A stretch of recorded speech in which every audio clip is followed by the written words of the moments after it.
Election commission के फैसले के बाद बैरिस्टर गौहर अली चेयरमैन पीटीआई नहीं रहे। इसी फैसले पर जो इलेक्शन कमीशन की तरफ से जारी किया गया है, पीटीआई के चेयरमैन के ओहदे से हटाए जाने वाले बैरिस्टर गौहर अली खान का मौकिफ क्या है, वो पहले मुलाहिजा कर लेते हैं। सिर्फ इंट्रा पार्टी सिलेक्शन के मुताबिक नहीं है, इसने कभी भी किसी और पार्टी के इलेक्शन को नहीं देखा सिवाय इस पार्टी से। ये पूरा साजिश है।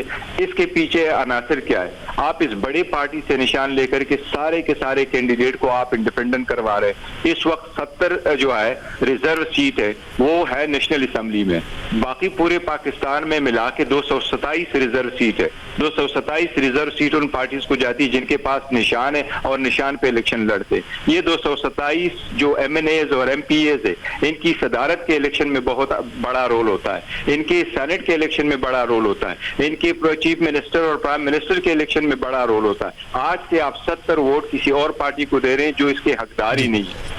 सिर्फ साजिश इस बात के लिए है कि हमसे बल्ला ले लें और हमारे कैंडिडेट कंफ्यूज हो, हमारे वोटर कंफ्यूज हो। इलेक्शन कमीशन के सामने हमने पहले कर दिया था। इलेक्शन कमीशन में आप सारे मौजूद थे। क्या कोई एक मेंबर ने एक ही क्वेश्चन किया था कि उसके तहफ्फुज़ात को दूर नहीं किया गया था?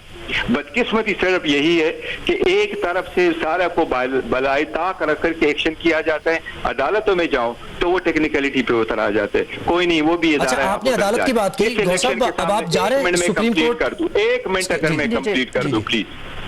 पेशावर हाई कोर्ट में हम गए, पहले इन्होंने इनकी सारी प्रोसेस देखो, सारा फॉरेन फंडिंग का केस आ जाता है, सुप्रीम कोर्ट का ऑर्डर है सब पार्टीज का देखें, हमारा देखा गया, बाकी पार्टीज को छोड़ा गया। ठीक, हमारे खिलाफ से रिकवरी की प्रोसीडिंग शुरू हो गई, बाकी छोड़े गए। रेफरेंस आ जाता है, टाइम बार्ड है, उसको एंटरटेन किया गया और अलाउ किया गया। हमारे बेक पे back after the conclusion of the trial documents लिए गए। फिर जब दूसरा आया तो रेफरेंस कंप्लेंट फाइल करवाया गया। फिर कंप्लेंट में उस वकील को लिया गया जो नून का वकील है, उसको लिया गया। ये सारी चीजें दे स्पीक फॉर देमसेल्व्स। ये सारा कुछ पूरा प्रोसेस इलेक्शन कमीशन ने किया। इलेक्शन कमीशन के खिलाफ पहले एक केस पड़ा हुआ था कि चेयरमैन को रिमूव कर ले, as a chairman Imran Khan साहब को रिमूव कर ले चेयरमैन पीटीआई। क्यों कि इलेक्शन कमीशन इस बात पे जा रही थी। एक केस पहले किया, फिर दूसरा केस भी शुरू किया। अब जब पहले इलेक्शन हुए थे, अब पहले वाला ऑर्डर उतरा। 8 जून 2022 को आप गूगल करके देखें, इंडियन न्यूज ने रिपोर्ट किया, गल्फ न्यूज ने रिपोर्ट किया, इंटरनेशनल मीडिया ने रिपोर्ट किया, पाकिस्तान हर टीवी चैनल ने रिपोर्ट किया, इंटायर प्रिंट मीडिया ने चैलेंज किया कि इमरान खान साहब चेयरमैन बन गए, वाइस चेयरमैन शाह महमूद कुरैशी साहब हो गए और उस वक्त असद उमर साहब सेक्रेटरी जनरल बने। इलेक्शन कमीशन ने यह होल्ड किया है कि इस सिरे से 8 जून 2022 को इलेक्शन हुआ ही नहीं है। उस वक्त भी कहा इलेक्शन नहीं हुआ, अभी भी इलेक्शन कह रहा है कि ये कमीशन कह रहा है। बस एक चीज बता दीजिए, आप सुप्रीम कोर्ट जा रहे हैं क्योंकि आज साइफर केस में भी आपको रिलीफ मिला है इस फैसले को लेकर? देखिए, साइबर केस तो बिल्कुल कोई था नहीं, उसको भी रिलीफ हुआ है। We are thankful to this. अच्छा हुआ कि मिला सुपर रिलीफ, और रिलीफ हमें मिलना चाहिए, लेकिन बहुत देर से हमें रिलीफ मिलता है। जिस तरीके से हमारे खिलाफ केसेस आ रहे हैं, लेकिन इस केस में चूंकि हम जाएंगे हाई कोर्ट जाएंगे, हाई कोर्ट हम पहले भी गए थे, हाई कोर्ट ने एक ऑर्डर किया था इलेक्शन कमीशन को। मतलब आप इसको चैलेंज करने का इरादा रखते हैं?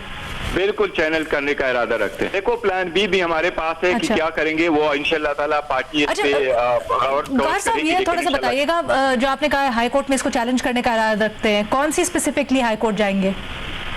वो देखो, सारे हाई कोर्ट जा सकते हैं। इलेक्शन कमीशन के खिलाफ किसी भी हाई कोर्ट जाया जा सकता है, उसका कोई फर्क नहीं पड़ता किस हाई कोर्ट में। हम पेशावर हाई कोर्ट गए थे। पेशावर हाई कोर्ट इसलिए गए थे कि नोटिस वहां मिले थे, इंतखाबात वहां हुए थे, तो दैट वाज द रीजन कि हमने गए थे और वहां हाई कोर्ट ने एंटरटेन कर लिया और हाई कोर्ट के ऑर्डर पे इनको कोई इतराज नहीं था और हाई कोर्ट ने राइट भी एक्सरसाइज किया था अपना, ये वो जो ऑर्डर है। अब ये देखो, इलेक्शन कमीशन के जो मैंने इधर सरसरी से पढ़ा कि इलेक्शन कमीशन कह रहा है कि